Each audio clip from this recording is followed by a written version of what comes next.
hay personas que terminan tomando decisiones equivocadas, decisiones que no querían tomar y luego de eso se dan cuenta, oye, lo que pasa es que me llegó un mensaje de WhatsApp y yo lo creo pero a pie junto. Bueno, yo creo que eso es importante ir abordándolo de manera seria. Hay universidades, de hecho hay una universidad acá de nuestra región, no sé si puedo mencionar, sí, claro, la sí. Universidad de la Frontera, que está trabajando en la Comisión para la Desinformación. No, sí, vamos, Sí. ya pronto vamos a hablar de ese tema. Creo yo que también estamos como en ese momento, en esa encrucijada, donde o terminamos de destruir el planeta o de alguna manera empezamos a pensar de qué otra forma, sin intervenir tanto y sin hacerle tanto daño, logramos el mismo objetivo, en este caso, por ejemplo, obtener energía.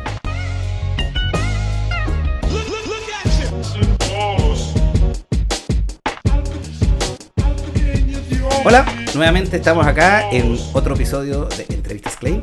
Hoy día tenemos con nosotros a Verónica López Videla. Primero que todo vamos a hacer un saludo. Yo estoy tomando un mango shower. Hoy día vamos a hacer algo diferente, que hace frío. Este es un sour, pero hecho con nuestro gin de la casa, Gin Klein, muy rico. Y tiene también maracuyá y algunas cosas medias picantes. Así que, y nuestra invitada acá está con nuestro clásico Summer Klein, que es nuestro trago del verano que ha sido de verdad un éxito, que es hecho con también gin, y gin hecho por nosotros, y también con ginger beer hecho también por nosotros, y algunas cosas secretas que en realidad, más que nada porque no me acuerdo, no, pero tiene maracuyá entre otras cosas. Así que te recomiendo revolverlo un poquitito y hacemos un saludo. Bueno, qué rico, Camilo, qué gusto también poder estar aquí. Voy a hacer el saludo inmediatamente con el Gin Klein. Salud. Sí, salud. Vamos a hacer un saludcito. ¿Ya? A ver. Sí, está un poquito helado hoy día para una cervecita. Más que toma mucha cerveza últimamente, así que quédale un pequeño respiro. Qué sabroso. Sí. Buenísimo. Bueno, como decíamos, bienvenida a este programa. Y primero, la primera pregunta es, ¿qué es un Ceremi? O ¿qué es, mejor dicho, la Ceremi de gobierno? ¿Cómo tú lo definirías brevemente y cuál es su función? Bueno, un Ceremi, en palabras muy simples, es la representación del ministro en la región. ¿Ya? Somos los secretarios regionales ministeriales y nuestra función principalmente es bajar la política pública del sector determinado. Por eso es que hay Ceremis de salud, de vivienda, de medio ambiente, etcétera. Y en el caso particular de esta Ceremía, que es la Ceremi de gobierno, el Ministerio Secretaría General de Gobierno, la función principal es ser un puente o un vínculo entre el gobierno y la ciudadanía, sobre todo informando los avances, los logros, pero también hay una línea de trabajo que es muy, muy potente con las organizaciones sociales o con la base principalmente de nuestra sociedad y que tiene que ver con capacitarlos, con realizar escuelas de formación social, diálogos sociales y talleres en general, donde vamos informándoles de ciertas políticas públicas, porque también entendemos que la información hoy día, ayer y mañana es fundamental para que las personas tomen las decisiones de manera oportuna y de manera correcta. Lo que no me queda muy claro, ¿esto vendría siendo entonces también como una especie de vocería del gobierno? ¿Es lo mismo o es para...? Es una vocería, precisamente. A la ministra se le conoce como la ministra vocera del gobierno. Nosotros somos los voceros en las regiones, en este caso yo soy la vocera de la Araucanía, sin prejuicio de que cada uno de los Ceremi en sus áreas también tienen que desarrollar ciertas vocerías, porque tenemos que llegar a casi 1 millón de personas. Todavía no conocemos el resultado del censo, pero es prácticamente 1 millón de personas los que habitan nuestra región. Así es que nos estamos moviendo permanentemente, prácticamente todos los días, sobre todo en comuna, y trabajamos mucho y muy vinculados con los medios de comunicación regionales y sobre todo con los medios de comunicación locales, que es un muy bonito trabajo, por lo demás, una muy linda pega. Me gustaría ahora tratar de hablar un poco más de ti, así digo, yo sé que, no, siempre nos reímos porque yo sé que las personas que trabajan en el gobierno tienen muy sobre todo el día, así las 24 horas del día, esta mochila de ser parte de esto, pero por ejemplo, algo que me surge como una pregunta, que es algo que también hablábamos justamente en el capítulo anterior con José Montalva. Decíamos que yo le decía que era como curioso porque él es un personaje político joven, pero que en realidad no es de parte del Frente Amplio. Entonces yo le decía que no es chascón, así, usa corbata. Entonces, y en el caso tuyo, a ti que cuando sí te invita finalmente el gobierno a trabajar con ellos, ¿cómo fue esa experiencia? Porque no es como los gobiernos que uno conocía antes de la concertación, donde uno ya había un algo armado y te dicen así, ya usted va aquí y el buque funciona hace rato. Porque me imagino que aquí se armó algo nuevo. Entonces, ¿cómo fue para ti trabajar con una estructura de personas nuevas, muchos de ellos jóvenes, y sabemos que muchos de ellos también venía muy de lo teórico, pero poca experiencia. Entonces, ¿cómo te toca a ti decir que a lo mejor con un poco más de experiencia Gracias, Camilo, por decirlo de manera tan bonita, con un poquito más de experiencia. Sí, bueno, mira, sí, desde el momento que dice que estudiaste en la Universidad de Temuco, sí. siempre ahí al tiro uno empieza a poner a las personas es que en su... efectivamente ha sido un tremendo desafío, porque como tú dices, también hay un tema generacional, ¿ya? Pero bueno, cuando uno tiene ciertos principios o convicciones, los lleva adentro, aunque el aspecto no lo acompañe mucho, se vea un poquito mayor, pero ha sido un desafío tremendo y yo lo he visto como una oportunidad también de impregnarme, de empaparme también de todas aquellas ideas, de las luchas sociales, porque mucho de este proyecto venía también de los movimientos sociales, no venía como de esa estructura del partido tradicional, de estos caballeros más antiguos que se sentaban y levantaban la mano y se hacía todo tal cual, sino que también venía un poco de ese clamor legítimo también desde las marchas, de la calle, de los movimientos que lo que buscaban es condiciones de igualdad, de equidad y de finalmente ir avanzando en derechos. Entonces ha sido una experiencia desafiante, tengo gente conmigo afortunadamente muy joven trabajando, con mucha energía también, con muchísimas ganas y con mucha esperanza, diría yo, con mucha esperanza de ir viendo logros, de que se vayan notando y de que la gente en la calle, independiente de la edad, porque muchas veces, claro, al principio decían, hay un presidente joven que no usa corbata, que es soltero, que todavía no tiene tenía 35 años, fue el presidente electo más joven en su momento, más joven así como de todo el mundo, sí. Cuando fue recién electo. Bueno, pero hoy día converso con gente que es mucho mayor que yo incluso. El otro día en Padre Las Casas me tocó una señora que decían, mire, si quizá este presidente no hubiese levantado el tema de hacer la ley Papito Corazón, somos muchas de nosotras abuelas las que tendríamos que seguir al cuidado de nuestros nietos, porque nuestras hijas tenían que perseguir a los deudores y llevarse esa mochila extra o salir a trabajar de madrugada. Todavía trabajan, por cierto, si las mujeres hacemos muchísimas cosas, pero hoy día solamente esa ley ha tenido un impacto tremendo y esos son los tipos de logros que uno va viendo y que va siguiendo las discusiones en el Congreso, que de repente son fomes, que algunas veces incluso no se entienden mucho, pero el día que se aprueba una iniciativa nos damos cuenta del impacto que tiene para muchísimas personas, y eso es la política al final, es la herramienta que le puede cambiar de forma estructural la vida de las personas. Y cuéntame, porque bueno, nosotros vivimos en una región, la región de la Araucanía, que es muy especial, y a veces tengo la sensación de que como que el gobierno central se olvida de nosotros, se pega unos saltos ahí. Entonces, ¿cómo ha sido esto de poder hacerle entender que bueno, somos importantes? ¿Y qué tipo de iniciativas son las que tú te sientes hoy día orgullosa, que son muy propias de acá, que no vienen desde arriba y te dicen así como un copy-paste, sino que hayan nacido de acá y que tengan que ver con nuestra realidad y no la de otras regiones? Mira, yo creo que hay iniciativas interculturales en salud, por ejemplo, que son notables, en Boroa Filulahuen, o sea, que son solamente experiencias que vamos a ver en nuestra región, en este caso la salud intercultural, el tener a machis incorporadas en el ecosistema de salud del hospital, es una cuestión que es valiosísima porque también es reconocer la sabiduría de un pueblo que está muy vivo. Si está muy vivo el pueblo mapuche, intentando, por ejemplo, a través de la diputada Erika Ñanco también, que presentó una propuesta para rescatar la lengua. Si las lenguas originarias, no solamente la lengua del pueblo mapuche, en general en el mundo están muriendo. El otro día leí, hay menos de un 40% de personas de pueblos originarios que hablan su lengua respectiva. Entonces, ese tipo de iniciativas también son cuestiones que tú me preguntas, súper particulares de acá y que a uno realmente lo enorgullecen, porque yo creo que ese es el desafío de nuestra región, convivir con la diversidad. Imagínate la comuna de Lumaco, que tiene como una trirrealidad, ¿no es cierto? Ahí está el pueblo chileno, está el pueblo mapuche y están los colonos, el pueblo italiano, los descendientes de italianos, y cómo convivimos entre todos y cómo entre todos aportamos con ideas para generar también una mejor región, una región donde podamos entre todos generar ciertos aportes en materia de desarrollo productivo, diversificar, diría yo, la matriz es una tremendo desafío también. Cómo vamos de alguna manera a una región que tiene una vocación bastante forestal. Por ejemplo, también hay muchas pisciculturas y con el tiempo y los estudios y la investigación hemos visto que las externalidades negativas son hartas, pero cómo pensamos y repensamos los territorios, cómo hay otras regiones donde ya tienen viñas, por ejemplo, bueno, aquí igual existen algunas, o cómo vamos viendo de qué manera vamos repensando productivamente nuestro territorio.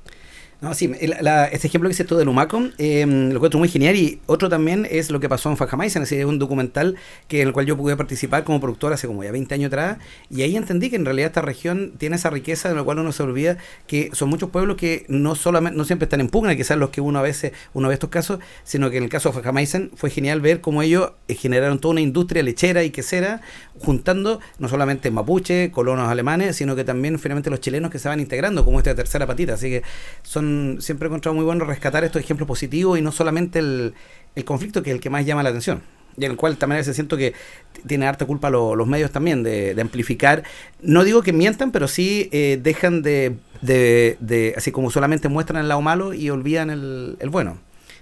Sí, bueno, sí hay una responsabilidad ahí, bueno, también tiene que ver con la dinámica de los medios, pero yo creo que aquí lo importante y sobre todo el mensaje a quienes nos van a ver o nos van a escuchar, que la información es fundamental, o sea, la información es poder, y hoy día estamos con un fenómeno global, diría yo, de desinformación que es muy grave. Yo creo que tú te has dado cuenta de aquello y afecta, yo creo, y amenaza incluso a cualquier democracia, porque finalmente hay personas que terminan tomando decisiones equivocadas, decisiones que no querían tomar, y luego de eso se dan cuenta, oye, lo que pasa es que me llegó un mensaje de WhatsApp y yo lo creo, pero a pie junto. Bueno, yo creo que eso es importante, ir abordándolo de manera seria. Hay universidades, de hecho hay una universidad acá de nuestra región, no sé si puedo mencionar, sí, claro, la Universidad de la Frontera, que está trabajando en la Comisión para la Desinformación. Ese no.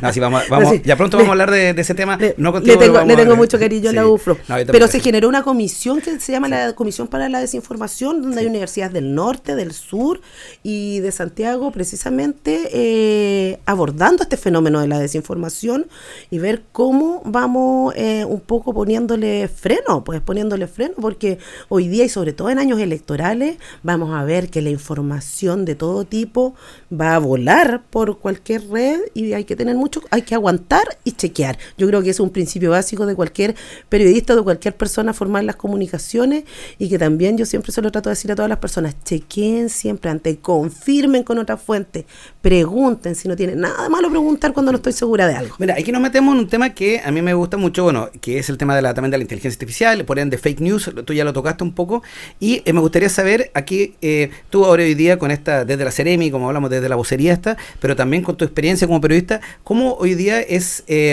dos preguntas que van a ir entrelazadas? Una, hoy día, ¿cuál es tu relación con los medios regionales, en el cual me imagino que tú también, para poder transmitir informaciones, planes, lo haces a través de medios locales, pero al mismo tiempo, ¿cómo tú, o mejor dicho, a través de la Ceremi, a través del lineamiento de gobierno, no sé si existen, tratan estos fake news? Porque ¿qué pasa si tú ves de repente en un periódico de circulación regional o local, francamente, algo que es mentira, o que está si existe alguna política respecto a esto? ¿Cuáles son los límites en el cual el gobierno hoy en día se puede meter con el tema de la fake news en medios tradicionales? Sí, bueno, la primera pregunta es sí. Trabajamos muy vinculados con los medios de comunicación de la región y con los medios locales. De hecho, tan vinculados que en este ministerio o en esta seremía se aloja un fondo, que es un fondo público, que se llama Fondo de Fortalecimiento de los Medios de Comunicación Social, cuyo espíritu, por cierto, el corazón, precisamente van a entregar una ayuda complementaria, pero no a aquellos grandes medios, ni menos consorcios, claro, sino que precisamente a aquellos medios que uno a diario ve en las comunas, que se parten el lomo, ¿no es cierto?, trabajando para estar ahí, informando a la gente de lo que está pasando en su entorno, en su comunidad, en su territorio, y muchas veces no tienen cómo competir, porque por cierto que hay comunas donde no hay empresa, donde no hay industria, donde no tienen grandes posibilidades de generar esta línea comercial o este ingreso a través de la publicidad, que es lo que hacen los medios más grandes. Entonces está ese fondo de medios de comunicación, que para los medios es un apoyo muy importante. ¿Y cuál era la segunda parte de la...? Sí. Ya, me acordé. Me acordé. Sí. Y la segunda parte es que estamos haciendo nosotros precisamente para enfrentar este fenómeno. Bueno, el año pasado, un poco antes que la ministra Vallejo se fuera con su prenatal, se lanzó una campaña, que es una campaña de gobierno y que la hemos tratado con los medios, pero también con las organizaciones sociales que nos reunimos mucho, con las juntas de vecinos, clubes deportivos, talleres laborales, agrupaciones de jóvenes, centros de estudiantes, etcétera, que la campaña se llama Aguanta, Chequea y Comparte. Así se llama. Y, yo creo que es súper fácil de entenderlo. Su nombre lo dice, me llega algo, ¿no es cierto? Ya, primero aguanto porque tengo que chequear que aquello sea real o no. Claro. Porque además estamos hablando, como te decía, de que muchas veces en estos años electorales las personas toman decisiones en base a la información que les llega algunas veces a su teléfono. Y finalmente, luego que esa información esté chequeada, bueno, ahí compártalo con el vecino, con el grupo de la familia, con el grupo de los apoderados de curso, pero luego de chequear, eso estamos pidiendo, un poco así, calmar las pasiones, porque además este fenómeno no es de ahora. Si este es un fenómeno que ha existido probablemente siempre, lo que pasa es que hoy día la irrupción o las comunicaciones avanzan rapidísimo. Sí. Vuela todo. Entonces, por eso hay que hacerlo. Yo creo que uno de los problemas que veo yo, por lo menos, con la irrupción de la IA generativa, es que estas noticias falsas están desde siempre. Así yo creo que desde la era bíblica es que están pero hoy día, debido a que es tan fácil generar videos, imágenes, incluso textos generados por IA, que yo creo que muchas personas, ¿cuántas veces? O le pasa a uno realmente que uno ve una imagen y dice, esto tiene que ser real. No puede ser hecho por computador y por ende la mente asume eso tiene que ser real. Todos sabemos que el texto es fácil de vulnerar, pero no una imagen y menos un video. Entonces yo creo que ahí es donde nuestras mentes, a mí me pasa a veces que yo ya empiezo como me vuelvo medio así como paranoico, donde dije todo es falso, así empiezo a ¿Qué es verdad? Que es verdad, así uno entra ya en un loop ahí, pero sí es un tema. Entonces, como tú decías antes, estamos en la era de la desinformación, siendo que estamos más informados que nunca. Bueno, mira, vamos a hacer un pequeño break ahora, muy cortito, para refrescar un poco y volvemos a la segunda patita donde vamos a meternos un poco ya en la recta final de un poco más de política más dura. Así que uy, no me asustes.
Bueno, volvemos a esta segunda patita del programa, así que estamos hablando, bueno, hemos tocado ya varios temas, generalmente como suele pasar en este programa, somos un poco dispersos hablando de vidas personales, hablando del presente, del pasado, del futuro.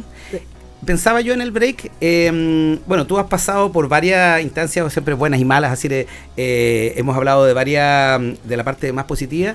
Ahora, tú antes de ahora, es decir, yo recuerdo en los últimos años, tú tuviste 2 derrotas electorales, si mal no recuerdo, porque primero tú fuiste candidata de diputada, y después, o no sé, fue al mismo tiempo, también la derrota en el primer plebiscito, que si bien oficialmente el gobierno tiene una posición un poco más neutra, pero claramente la primera propuesta de constitución está avalada por el gobierno y también por los grupos que lo apoyan. Entonces, ¿Cómo eso hoy día, cómo sientes que te afectó eso y cómo eso hoy día te da lo que eres hoy día para pensar también en un futuro, no solamente hoy día desde el gobierno, sino que también posibles aventuras electorales por tu propio lado? Sí, bueno, mira, efectivamente, que suena fuerte, tuvo una derrota electoral. Es importante mencionar que era la primera vez que yo me aventuraba en un desafío de esa magnitud. ¿Ya? De esa magnitud, porque si bien es cierto, siempre he tenido compromiso y mucha convicción,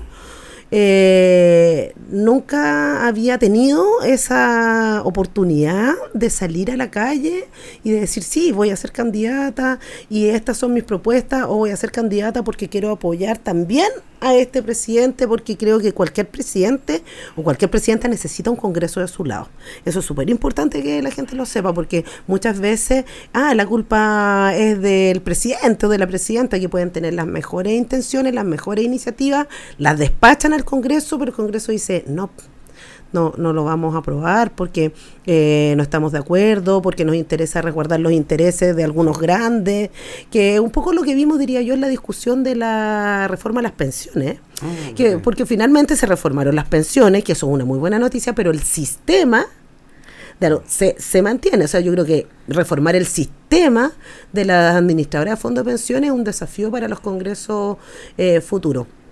Y bueno, claro que personalmente yo ya estaba en un cargo de seremía, esa derrota de la propuesta constitucional, por cierto que fue una derrota dolorosa, porque entendíamos también que muchas de las demandas de la ciudadanía, yo no sé si tú, pero yo marché muchas veces, salí a tocar ollas y todo, porque sentíamos que ya como sociedad habíamos llegado a un momento donde estábamos muy presionados por todos lados, muy endeudados, con un sistema de pensiones que a millones de personas no les alcanza para dar vuelta al mes, porque no les alcanza para dar vuelta al mes, donde también pedíamos educación, vivienda, los derechos sociales básicos. ¿Ya? Entonces cuando tú te das cuenta que eso, que es como lo básico o lo que uno considera que es lo que nos permitiría vivir mejor como sociedad, no resulta, bueno, claro que desanima, pero en ningún caso eso nos desanimó ni nos hizo, digamos, bajar los brazos para seguir insistiendo y trabajando y persistiendo y siendo majadero, incluso, por ejemplo, con la reforma a las pensiones, que fue un tremendo avance, porque lo había intentado el presidente Piñera, lo había intentado antes Bachelet, o sea, eran muchos años que los pensionados estaban esperando que se les mejorara su situación, y hoy día se está trabajando en el reglamento de la ley, pero van a subir entre un 15 y un 35% las pensiones. O sea, una mujer hoy día de 68 años, que hace poco vi un ejemplo, que gana 390,000 pesos, su pensión le va a aumentar a 540,000 pesos, si ha cotizado en el sistema, ¿no es cierto?, más de 25 años.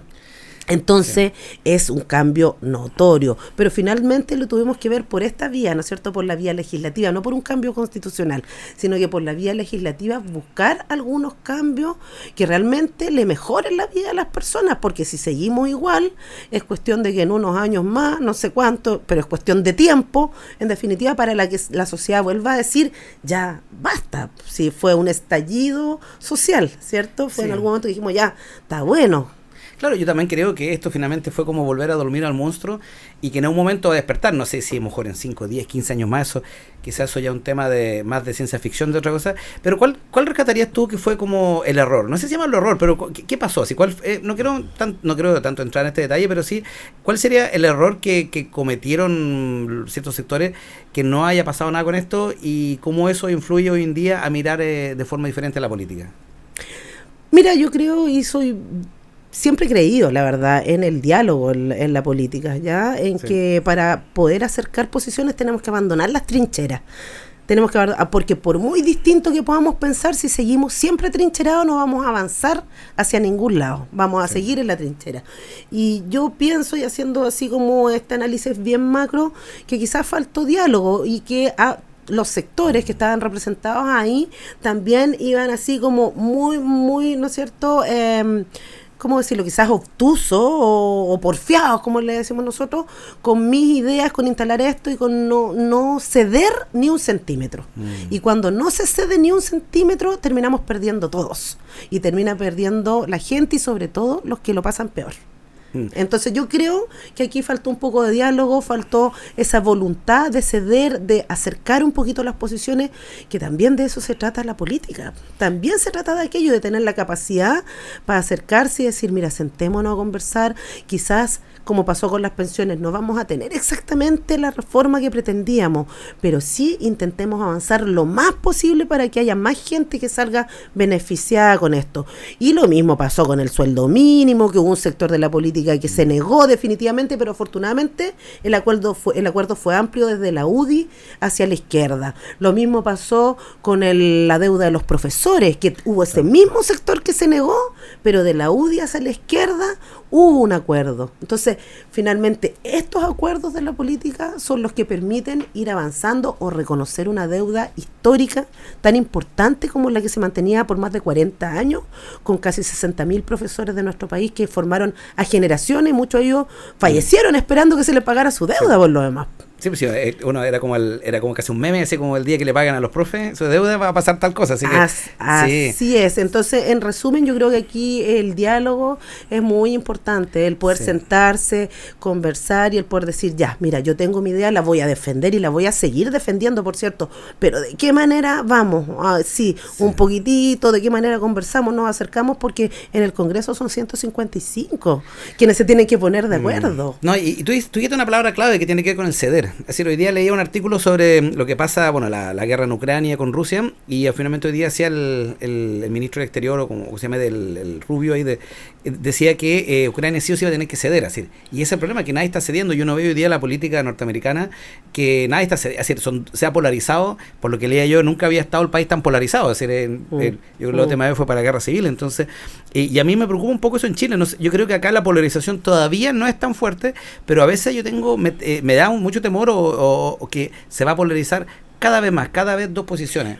Pero fíjate que hasta ahora, y te nombré 3 ejemplos, sí. El sueldo mínimo, que fue una discusión importante, la reforma de pensiones y el pago de la deuda histórica, hubo un amplio acuerdo político.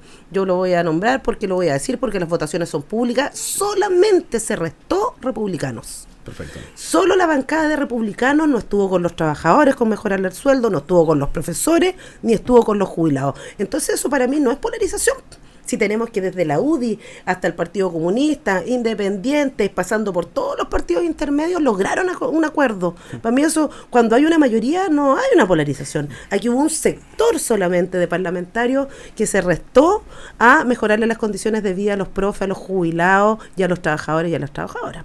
Ahora, es que es curioso en este caso porque el otro día hablaba con un amigo, me hizo ahora ver, que en la tele aparezcan discutiendo, claro, ¿no es cierto? sí. Y todo pueden generar esa imagen o esa sensación. Claro, ahora, pero al final... es decir, hablando de política ahí, un amigo me hizo ver que en realidad, claro, uno siempre nosotros crecimos con la idea de que por un lado estaba la UDI, otro lado, no sé, el Partido Comunista, como los más extremos, pero en realidad él me decía ver que todos estos partidos siguen siendo partidos tradicionales con los cuales están abiertos a los diálogos. Entonces él me decía, el problema ahora es que empiezan a aparecer estos grupos de más allá, así, republicanos, el Partido Liberal o ¿cómo se llama? Libertario, y que finalmente ellos empiezan a hacer como esta parte de la polarización, que en el fondo hoy día la discusión no es derecha-izquierda, sino que es como estos movimientos populistas más ultra con la sociedad más tradicional. Pero lo que yo encuentro heavy, es decir, es cómo estos movimientos han ido tomando poder. Es cosa de lo que pasó en Alemania, ahora el mismo Trump, están pasando en otros países. Entonces esos son los nuevos estos nuevos espacios que yo creo que son como la parte del contra. Sí, bueno, efectivamente, yo creo que hay fenómenos que hay que irlos observando, efectivamente, sí. Lo que ha pasado en otras partes del mundo, en Alemania, en Italia, claro. ¿No es cierto? Bueno, algunos vecinos también hay que irlos observando, pero yo creo que sobre todo tenemos que, entre todos quienes estamos en la política, cuidar nuestra democracia. Tenemos que cuidarnos entre todos nosotros, podemos discutir, si no hay problema en discutir y en plantear las ideas, ¿ya? Si ahora, lo que yo converso también algunas veces con grupos de amigos, más que con la gente con la que me vinculo ya como en la más personal, tú dices, porque ¿qué nos interesa a nosotros cuando tú dices, tú eres de izquierda? Sí, soy de izquierda. ¿Y qué nos interesa a nosotros? Seguir ganando y avanzando en derechos. Tú probablemente siempre vas a escuchar a alguien que venga de este mundo y que va a pensar en los derechos de las personas. Y cuando tú te enfrentas a alguien que es hacia la derecha, probablemente no va a hablar de los derechos ni de las personas. Va a hablar de las empresas, del crecimiento económico, va a hablar del PIB, va a hablar del recorte o del gasto, lo que nosotros decimos que es inversión social. Claro. ¿Ya? Y ahí es donde vienen las discusiones ideológicas. Si tú me preguntas a mí, yo voy a seguir hoy día porque lo hice antes y porque no voy a cambiar, trabajando porque los derechos de las personas se vayan profundizando, porque en la medida que se van profundizando los derechos vamos a vivir mejor, vamos a tener una sociedad más cohesionada, porque si tenemos a unos pocos que acaparan mucho y tenemos a muchos que acaparan muy poquito, claro, y que son los que generan la riqueza, probablemente con su trabajo de estos otros, vamos a seguir aumentando las brechas de desigualdad. Y eso nos hace mal como sociedad. Mira, vamos a hacer todo, vamos a plantearnos en dos escenarios. Para justamente, ya que estamos hablando de políticas públicas y tú mencionaste ahora tres que se logró en este gobierno, vamos a plantear dos escenarios. Considerando que ya queda un año, ahora hoy día estamos prácticamente a un año de cambio de gobierno y en realidad en la práctica, ya después de las elecciones, como que empieza a cambiar un poco la energía. Voy a hacer dos patitas. A ver, una es, si vuelve a salir alguien del Frente Amplio o de la línea, ¿cuáles serían las cosas que faltaron hacer en este gobierno que ojalá se puedan concretar en un segundo gobierno de la misma línea o parecida? ¿Y a qué le tienes miedo que pueda pasar si aparece alguien, ya sea de derecha, ultraderecha, y que pueda echar para atrás? Así, ¿cuáles son, eso digo, lo positivo o lo que se quiere lograr? Y finalmente, a lo que más tienes miedo de que todo lo que se peleó ahora, de repente venga alguien y que de un suácate eche para atrás algunos logros. A ver, voy a partir quizás por la última parte. ¿A qué le tengo miedo? Yo creo que siempre le he tenido miedo como a la intolerancia, ¿ya? Y para mí esos sectores representan mucho eso de la intolerancia, de no tolerar o de no querer convivir con quien es diferente, con quien se viste distinto, con quien se enamora de alguien distinto a lo que ellos establecen, con quien, no sé, estamos con quien piensa distinto, por cierto, y eso como país también lo vivimos, con quienes pensaban distinto, cuán mal lo pasaron muchísimos. Yo creo que la intolerancia es lo que me atemoriza. No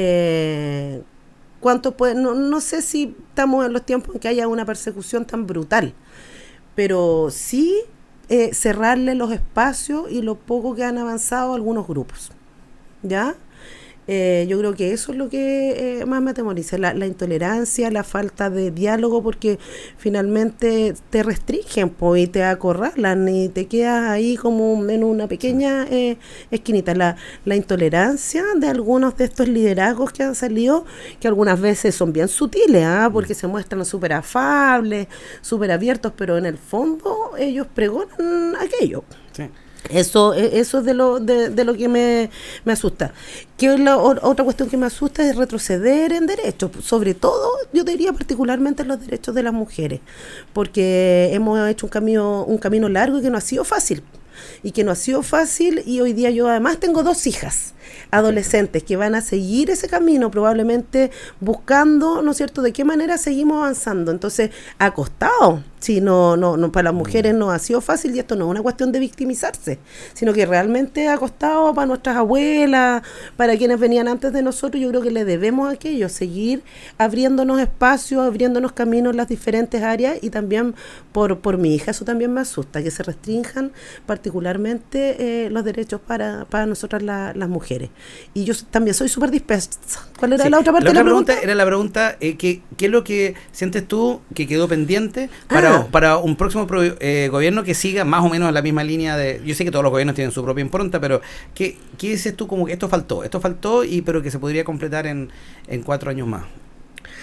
Ya, mira, hay temas que están pendientes y que esperamos que salga en este último año de gobierno, que es, por ejemplo, el nuevo modelo de financiamiento universitario, que no sea este CAE, que también significó que miles y miles de familias se endeudaran para que sus hijos pudieran, o sus hijas pudieran estudiar.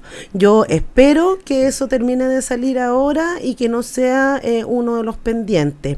Y hay también desafíos permanentes, sobre todo para las familias, por ejemplo, que persiguen una cuestión que es como mínima y básica, que es una vivienda, ¿ya? Si bien es cierto, avanzamos muchísimo, como nunca antes, hubo una tremenda meta en vivienda, sin embargo, van a ser todavía miles de las familias que van a quedar. Yo creo que eso también hay que ponerle un acelerador, ponerle inversión, y a mí me gustaría avanzar más también en seguridad. Mira, si hay que enfrentar los temas, muchas veces nos dicen, no, es que a la izquierda le da miedo, se incomoda cuando tiene que enfrentar los temas de seguridad.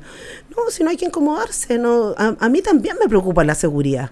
También me preocupa la seguridad, y yo creo que también hay que avanzar, no sé si como gobierno quizás legislar, por ejemplo, para darle más facultades quizás no a las policías, a los guardias municipales. Yo creo que ahí hay que hacer un trabajo vinculado con los alcaldes, con los municipios, porque no sacamos nada con tener solamente a la institución de carabineros, que hacen una tremenda pega por lo demás, y que, dicho sea de paso, cuando llegamos al gobierno, el 52-53% de los vehículos de carabineros en todo el país no están en funcionamiento. Yeah. O sea, son cuestiones que hay que ir sopesando. ¿Cuánto cuesta reponer una flota así? ¿Cuántos años cuesta? Porque uno dice así livianamente, oye, no, es que el tema es que no llega el... O sea, fue súper difícil los primeros años comenzar a retomar aquello, a mejorar, a sacar de los talleres o a comprar vehículos nuevos, porque además es una inversión tremenda.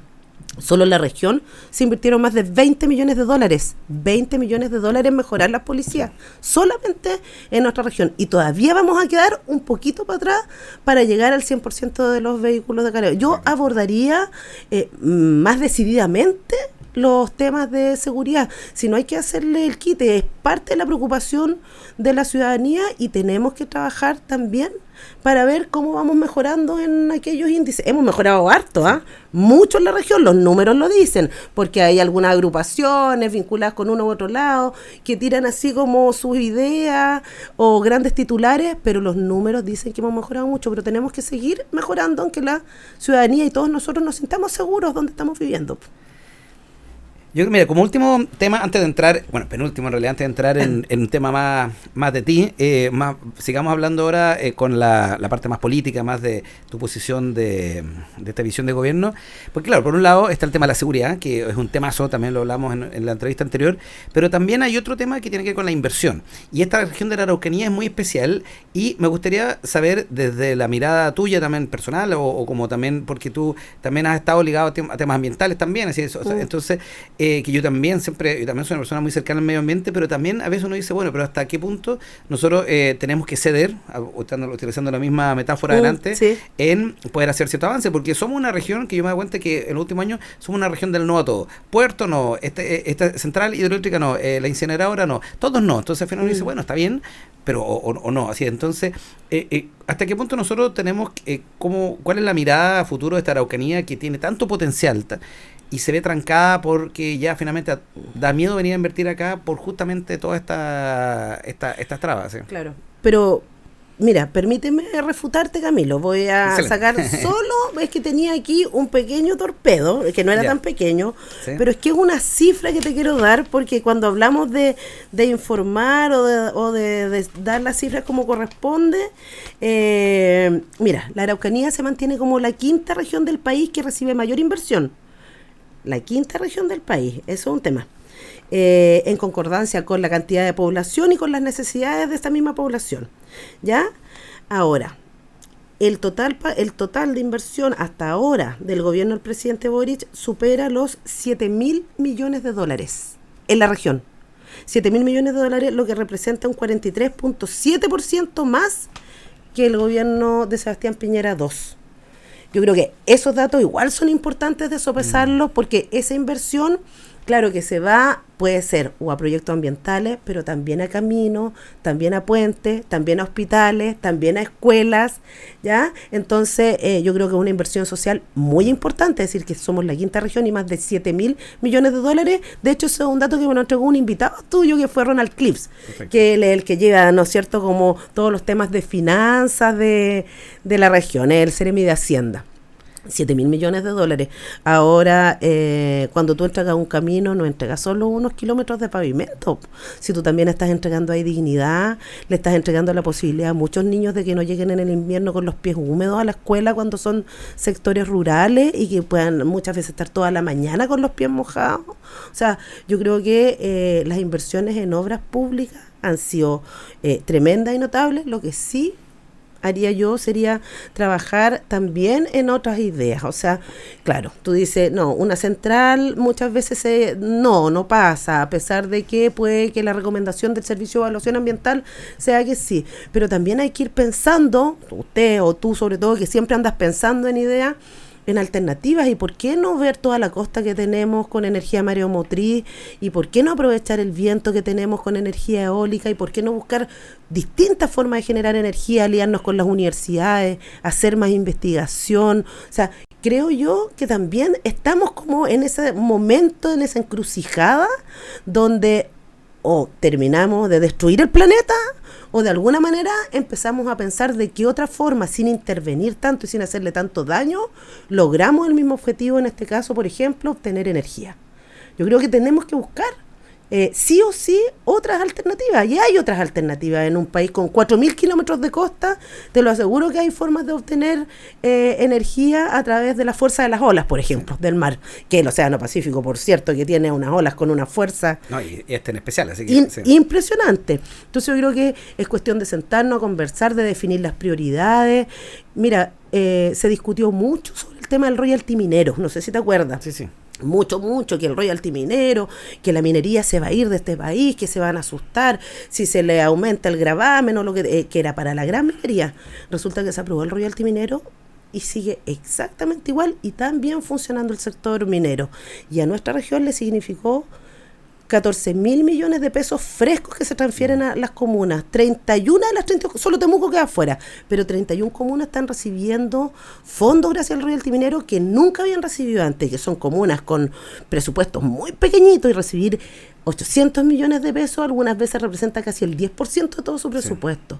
Sí. Y eso es muy potente. Entonces, ¿por qué no hablamos, por ejemplo, de la posibilidad de un royalty forestal o de un royalty a la piscicultura? O sea, hay que empezar a evaluarlo, hay que empezar a atreverse, como se hizo con la minería, que antes decían, oye, es que en la minería el cobre es el sueldo de Chile, pero nosotros nos sentíamos, ¿cómo se expresaba eso? Pues si a nadie le tocaba. Bueno, hoy día sí, a prácticamente todo el país, salvo las comunas que son capaces de generarse ingresos propios, les toca. Hay que buscar también esas alternativas, y quienes están enriqueciendo, generando una industria que le está también llevando recursos o utilidades, ¿por qué no entregar un poquito de aquello para que sus entornos y sus comunidades vivan mejor? Yo creo que son alternativas que tenemos que evaluar sin miedo, conversarlas, dialogarlas, discutirlas en el Congreso, y tal como salió el royalty minero, quizás el día de mañana, si nuestra región tiene esta vocación o tiene estas grandes forestales, bueno, enfrentar la situación, pues si hay que enfrentarla, hay que de repente tener coraje y decir, bueno, ¿sabes qué? Necesitamos también que lo que ustedes hacen o lo que ustedes ganan se reparta un poquitito en la región, porque pucha que la tierra ha sufrido, pucha que tenemos escasez hídrica, muchas veces producto de estas plantaciones, porque no son bosques, son plantaciones, un monocultivo. Y la piscicultura es otro tema, pues, ¿por qué los noruegos vienen acá? O las empresas nórdicas vienen acá y acá están las pisciculturas y no están allá. Da como para pensar también. Creo que el tema de las plantaciones /bosques es un tema que nos ha dado suficientemente fuerte, y cómo eso también afecta a los incendios hoy día, porque los incendios son justamente, no en toda medida, pero sí en gran medida justamente de estos monocultivos. Y bueno, es un temazo eso que yo creo que eso da para un debate, cosa que queremos hacer prontamente en este programa, y también, y algo que nosotros sí vamos a tratar de hacer nuestro granito planteamiento de Arena, para que quede en acta, señor director, es que vamos a buscar justamente proyectos entretenidos, ya sea energéticos, algo así, porque tú tienes razón, de repente uno cae en la idea de que acá no se hace nada, ya finalmente sí se hacen, pero no se sabe, ¿ven? Ahí a lo mejor ya sea porque no se habla de eso, no se comunica, no se lee, quizás los medios también, por eso hablábamos bien al inicio, que a veces los medios también son medio reticentes a hablar de lo positivo y tienden a irse a lo negativo. Entonces sí, yo creo que es una labor que no solamente depende del gobierno en auto, porque yo he visto también de repente cuando los gobiernos turnos se publicitan mucho, ya entra la oposición y dice, oye, porque están gastando plata en promocionarse. Entonces va a ser, creo que otro granito de arena de más allá de la política puede mostrar este proyecto, porque yo de verdad creo que la Araucanía tiene un potencial impresionante en todas sus áreas y estamos recién escarbando la primera capa. Mucho potencial en distintas áreas, también en el turismo, un turismo que sea respetuoso, un turismo donde también las comunidades puedan abrir sus puertas, la belleza natural que tiene esta región. Yo creo, bueno, la interculturalidad que ya la abordábamos también. Yo creo que hay mucho potencial, esta región es muy, muy rica, pero tenemos que cuidarla también tenemos que cuidarla y buscar la mejor alternativa y buscar esa relación perfecta, ese equilibrio perfecto también, en que nos pueda dar como región, pero también que la podamos mantener y ojalá tenerla miles de años más. Bueno, mira, para terminar, quiero hacerte una pregunta que parecía la que hicimos el otro día en otro, que era, terminamos contigo, se rumorea por ahí que hay ganas, intenciones tuyas también de postularte a un cargo al Congreso, si es que, bueno, si es que también se da la ficha, si tú también quieres, pero la pregunta, más allá del si va o si no va, es ¿por qué crees tú hoy día que desde el Congreso, ya sea como diputado, o qué harías tú ahí que sientes que hoy día no puedes estar haciendo desde el servicio público directamente? ¿O cuáles son los...? No sé si se entiende la pregunta. No, sí, yo lo entiendo, pero mira, yo creo que perdona, que está recibiendo mi hija hasta ahora me escriben y me desconcentra. Mira, yo entiendo, yo soy militante de un partido y yo entiendo la militancia como un compromiso. Y aquí cuando uno es militante tiene que ponerse a disposición, en este caso del partido, de lo que el partido defina. Eso es la primera cosa, porque no hay nada definido. No hay nada definido todavía y el partido va a decir, mira, creemos que puedes aportar más aquí o puedes aportar más desde este espacio o puedes aportar más apoyando desde acá. ¿Ya? Y como sea, yo creo que lo voy a hacer con la misma energía y con el mismo ánimo. Ahora, yo siento que hay desafíos que son muchísimos y desafíos que son permanentes. Te decía hace un poco rato, enfrentar los temas de seguridad con decisión, de frente, sin complejo. No tenemos por qué tener complejo para enfrentar los temas de seguridad, ver cómo trabajamos con los municipios a través de las leyes mucho más vinculados. Yo creo que también quizás hay hartas ideas en realidad. Hay que flexibilizar, por ejemplo, la carga impositiva o tributaria para quienes quieran venir a la región, instalarse, invertir, porque también hay que buscar mecanismos para impulsar la inversión. Tenemos mucha inversión, ¿cierto? Inversión pública principalmente, pero necesitamos que vengan todos a invertir, que vengan también los privados, y cuando es un proyecto que es respetuoso, que es amigable, que no nos va a dejar la embarrada en la región, bueno, hay que también escucharlo y acogerlo si corresponde. Yo creo que trabajaría también en una ley o en una propuesta anticorrupción. Creo que es muy importante también para recuperar la confianza de la gente, porque existe, y eso parte, por ejemplo, por abrir las cuentas bancarias, por abrir el secreto bancario de los mismos parlamentarios, de nosotros te iba a decir, ya estoy, no, pero de los mismos parlamentarios, los parlamentarios y la clase política tiene que dar señales y tiene que dar ejemplos, ¿ya? Porque hay mucha gente que está mirando a sus autoridades como está mirando a sus parlamentarios, y lo primero, yo creo, es una agenda de anticorrupción. También me parece que es necesaria el levantamiento del secreto bancario entre otras tantas medidas, pero como todavía no soy candidata, tengo que empezar a trabajar en un programa ya más fino. Pero en una posible candidatura, ¿qué harías hoy diferente a lo que hiciste en tu candidatura anterior? ¿O qué aprendiste que tú dijiste, esta vez voy a hacer esto diferente? Porque, digámoslo, en Chile está lleno de candidatos, hay pocos candidatos que hayan salido de la primera, aquí hay que machacar un par de veces, así que hay unos que salen a la tercera, a la cuarta, así que sabemos que esto es una carrera de largo plazo. Bueno, yo creo que sin duda convocar a un equipo, la vez anterior hubo un equipo, pero éramos un equipo más pequeñito, éramos un equipo más reducido y con poquitos recursos. Yo creo que ahora sí es importante convocar un equipo, mover y movilizar a los comunales. También existen comunales del partido. Hay comunales en Angola, hay comunales en Padre Las Casas, va a haber comunal en Pucón. También hay que movilizar a los comunales para que aquellas personas sean capaces de transmitir igual nuestros programas. Yo creo que eso lo dinamizaría si dependiera de mí, ¿ya? Vincularse también, tenemos que vincularnos con nuestros concejales, tenemos que vincularnos, bueno, alcaldes no tenemos tantos, ¿no es cierto?, como quisiéramos, pero yo creo que es parte de la tarea y parte del desafío hacia el futuro, pero mientras tanto partir trabajando codo a codo con nuestros concejales, porque además esto tiene que ir escalando, si le tenemos que dar un sentido a la política, si la política tiene una estructura, no es que de repente aparezca un candidato por aquí y diga lo que se le ocurra y haga lo que se le ocurra. Todo esto son ideas que he estado pensando, pero también son ideas que tienen que ser consensuadas y trabajadas con el partido. Me gustaría, obviamente, trabajar en cómo vamos mejorando y aumentando los derechos y las posibilidades para las mujeres también. Entonces, yo creo que hay que hacer un programa que aborde diferentes tópicos y diferentes áreas que le hagan sentido a las personas. Sí, al final es a las personas que le tiene que hacer el sentido a un programa. ¿Ya? Tal como el presidente Boric propuso un programa transformador para las personas y para las mujeres, considerando mucho a las mujeres en el centro de muchas decisiones, pues a las mujeres también hay que hacer un programa que le haga sentido. Si finalmente la carrera del político es, no sé, es corta o es relativa en realidad, porque puede que lo elijan una vez y no lo vuelven a elegir más, o puede que esté un par de periodos, pero finalmente es temporal.